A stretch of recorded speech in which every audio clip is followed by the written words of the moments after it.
আমি নিজে হাতে কালেক্ট করি।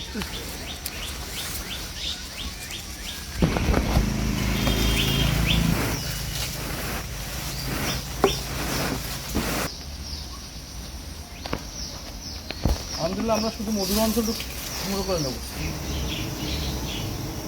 আমরা চাকের মধুর অঞ্চলটুকু কেড়ে নেবো সুন্দর করে। আল্লাহ পশুবাড়ির পক্ষ থেকে অর্গানিক এগুলা জুম করবেন, জুম কর দেখা যায়। হ্যাঁ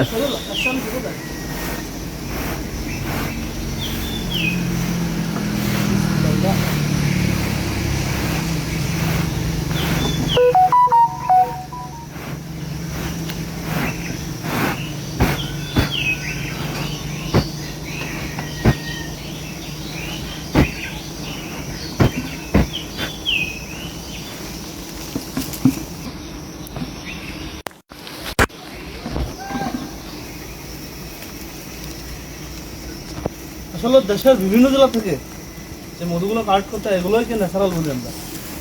আর এই মধুগুলা গাছপালা বিল্ডিং বিভিন্ন অঞ্চল থেকে কালেক্ট করতে হয়। যখন যে ফুল শুরু হয় তখন সে ফুলের মধু হয়ে থাকে, আর এক একটা মধুর বৈশিষ্ট্য এক এক রকম হয়ে থাকে।